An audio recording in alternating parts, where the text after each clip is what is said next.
BNP যদি মাঠে নামে আপনাদেরকে ট্যাবলেট খাওয়ার জন্য খুঁজে পাওয়া যাবে না।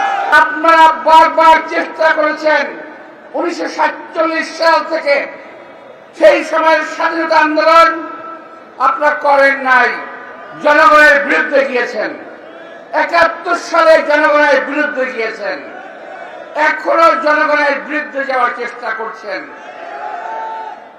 বিএনপি কিছুদিন যাবৎ খুব শান্ত, সভ্য, ভদ্র হিসেবে আমরা বলেছিলাম এই সরকারকে আমরা সহযোগিতা করব। আমরা বরাবর সহযোগিতা করে যাচ্ছি। আপনারা যদি আমাদের এই নম্রতাকে, এই ভদ্রতাকে যে দুর্বলতা ভেবে থাকেন, বোকার স্বর্গে বসবাস করছেন। বিএনপি যদি মাঠে নামে আপনাদেরকে ট্যাবলেট খাওয়ার জন্য খুঁজে পাওয়া যাবে না। আমরা বলে দিচ্ছি, আমরা হুঁশিয়ার করে দিচ্ছি, ষড়যন্ত্র থেকে সাবধান থাকেন। সনদ নিয়ে কি হয়েছে এ বিষয়ে আমাদের নেতা মির্জা ফখরুল ইসলাম সাহেব বলবেন। আমি বললে সময় নষ্ট হবে, আমি বলতে চাই না।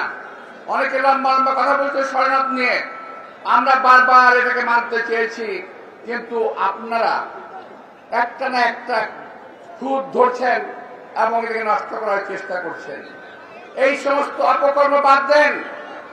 বিগত দিনের ইতিহাস থেকে দেখে নিন, আপনারা ক্ষমা চান, এখনো সময় আছে।